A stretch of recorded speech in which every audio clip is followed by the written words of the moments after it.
Fantastic news, guys. Fucking fantastic.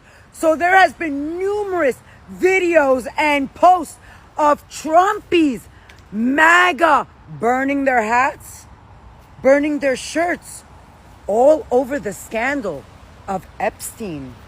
As I said, if you guys honestly believe that Donald Trump is going to expose the Epstein files, which is going to directly include him in, it's going to find him and a lot of his buddies guilty. So if you guys think that that's going to happen, you're delusional.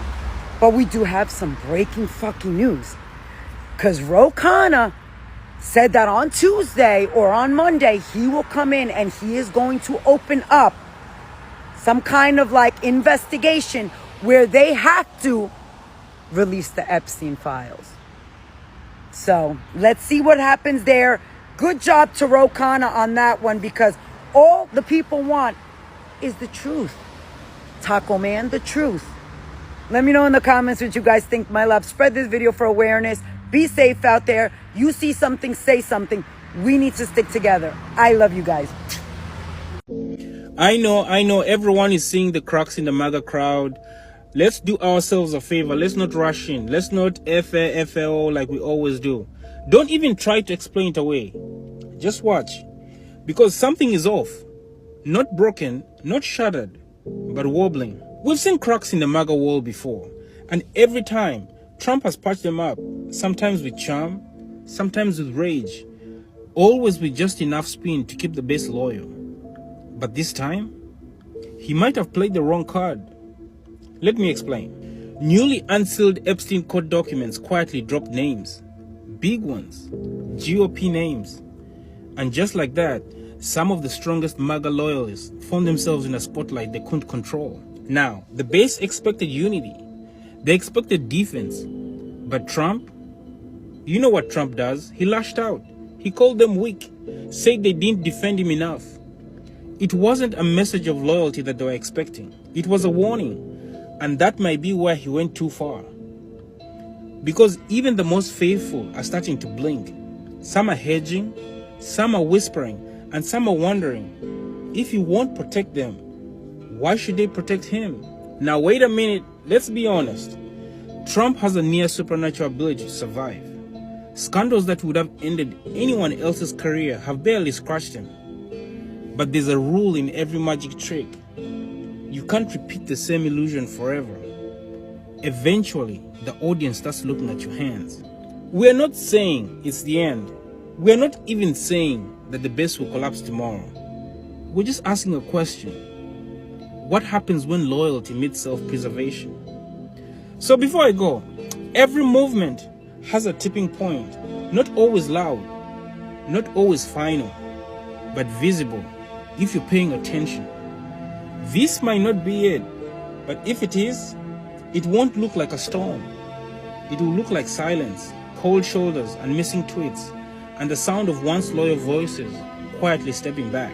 So once again, I urge you, let's do ourselves a favor. Let's not interfere.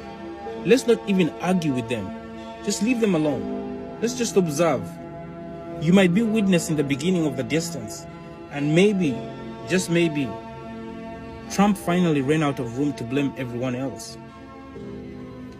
Let's move. You know, I'm going to pick one because it's Friday.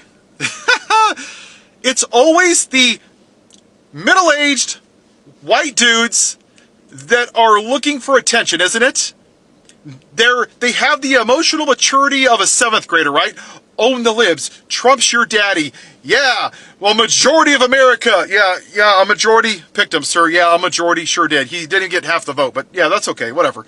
Anyway, and you're sitting here in your mom's basement or in your trailer, one of the two, and you come on here after, I don't know what you do for work, sir. Do you pick up cans on the side of the freeway? I don't really, it doesn't matter.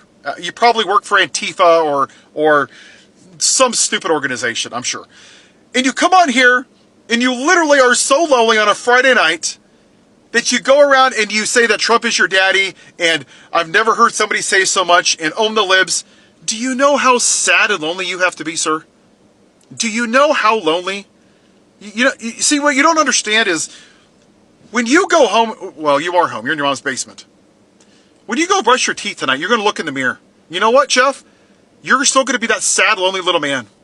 That little boy whose dad never loved him, whose mom never came to his baseball games, and you feel lonely and sad. And you can come on here all you want and be a little troll and look for attention because you're insecure. But nothing that you do on TikTok or YouTube or any ridiculous comments that you make under your 85 other anonymous names, it doesn't change who you are. And that's what you fail to realize. And you know what's going to be sad is your mom, she's upstairs right now because you're in the basement. There's going to be a point where her Medicaid's going to be cut.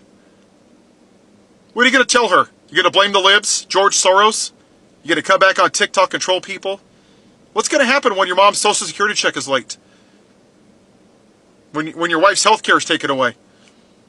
When the price of groceries go up? You got to think it's funny then, sir? See, because you can't think ahead more than one step. This is all you see. Schadenfreude. Pleasure in the suffering of others. But see, I grew up with a narcissist, sir, and I know what you are. You're just an insecure little boy who never grew up. You're like Pinocchio. I just want to be a real boy. And you're not, Jeff, because you're insecure. Because you don't even love yourself. And that's a damn shame. So how about you go out and actually talk to human beings? Go see a movie. Go watch, go see Nightmare Before Christmas. Go watch Lilo and Stitch. How about you watch something that makes you happy? Aren't you tired of just being angry all the time and insecure and always being the white victim? What's the expiration date on your victim card? Do you wear out that magnetic strip, how you need to be the victim? Is it Bud Light, Antifa, Radical Left, George Soros? Who is it now? Now it's the immigrants? Mr. Potato Head, Dr. Seuss, DEI, CRT, trans people. You're literally afraid of everything except for the air, which is probably funded by George Soros. It's a choice, sir. You can continue to be a little boy or you can grow up and be an actual man. Because real men don't vote for presidents who abuse women. Real men don't vote for presidents that cheat on their wives. Real men don't vote for convicted felons. They stand up for women. And real men don't come on like little trolls after working 3 hours a day at Burger King and try to troll people, sir. Grow up. Grow up. Act mature. Hi, MAGA. Just a gentle reminder that we're past the whole 90 days thing. There's been no negotiations. There's been no deals. It's one and a half, maybe 1 3/4 of a deal. So the art of the deal nonsense is done. He's just not a good negotiator. He's not a negotiator at all. Him just sending out letters saying this is the new arrangement, that's not making a deal. So yet another way in which he's lied to you, yet another way in which you duplicitous sheep are going to break your backs just acquiescing to his revision of history. It's really pathetic at this point. The whole world is laughing at you. I want you to understand that. I know you think you're winning, and I know you think you're this, and I know you think you're that. You've signed away your future, your children's future, and your grandchildren's future to benefit billionaires. And you're just taking it up the ass from a New York City trust fund baby, DC swamp running troll who's cheated on every wife he's ever had and has probably lied more often than he's ever told the truth. But you guys believe that he cares about you. That is fucking hysterical. And while you're destroying my daughter's future, I'm happy in knowing that at least your future is destroyed too. But you're too stupid to actually fucking realize that. And you're going to find a way to blame the damn libs about it. When really, Donald Trump and the Republicans have now dedicated themselves to adding almost $4 trillion to the deficit over the next 10 years. That's double the 1.8 that he added in his first administration. More farms are going to fail. More poor rural Americans are going to die. And all the while, you people are too fucking stupid to realize that you're the cause of this. You're the reason why we can't have nice things. And honestly, I am done being fucking polite to the dumbest people on the face of the earth who are too stupid to realize that they've been had. Have the day you deserve. If you're still practicing MAGA, I would think twice about letting anybody else know that. Like, I'm talking jumbo red flag, like the biggest red flag and the most crimson you've ever seen. Because you tell me you're MAGA, I'm looking at your kids. Are they okay? Because GOP now stands for Group of Pedos. So I am going to be checking on y'all kids, MAGA, because I'm worried. Because you still being true to a pedophile is what you're doing. You are being loyal to a pedophile. That's disgusting. If you say that in public, you will get a consequence. Have the day you deserve. He's blaming Biden because he can't take personal responsibility. The reason he was arrested is because he forgot to file a form in 2015. And so now he's about to be deported and he's embarrassed and he has to take it out on someone. So of course that person is Joe Biden. The guy is basically complaining that the Biden administration should have warned him that he was missing this form, conveniently ignoring the fact that there was also an entire 4 years of a Trump presidency. Why isn't he blaming Trump? Also, as the immigration official explained to him when he was arrested, if this final meeting had occurred under the Biden-Harris administration, he probably would have been fine because their immigration policies were not this insane. It's because of Trump's rabid desire to have 3,000 arrests a day, an impossible quota unless you go after people that have been trying to do it the right way. But you know what? This person doesn't deserve our sympathy. Trump supporters are out here saying that if you want to move here, you have to do things the right way, and if you don't, you deserve to get deported no matter how long you've been living here, no matter how hard you work, no matter how much you pay in taxes, no matter if your kids are citizens. It doesn't matter to them. And look, he didn't do it the right way. This is what he voted for. Actually, I don't know if he can vote, but he is a very vocal Trump supporter. I'm pretty sure his wife can vote. And she is also a very vocal Trump supporter and a racist. So Donald Trump is losing his fucking mind and saying that he doesn't want our support anymore. You know, and a lot of us have supported him for a while.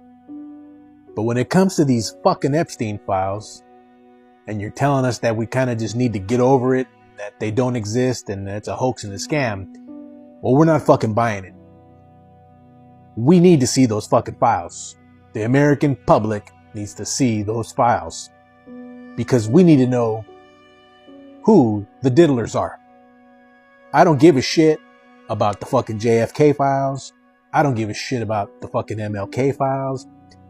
I don't even fucking care about immigration right now. Let them fucking stay. Give me those fucking files. That's what I want to see. That's the most important thing for this administration to release is those fucking Epstein files. And I have a good feeling that the reason why they don't want to release them is because some very prominent figures in our government are on them. And he just might be one of them. Because how is it all of a sudden a fucking hoax and a scam now when that's the shit he ran on? What do you guys think? Drop it in the comments. You want those fucking files released? Or you just not give a shit no more?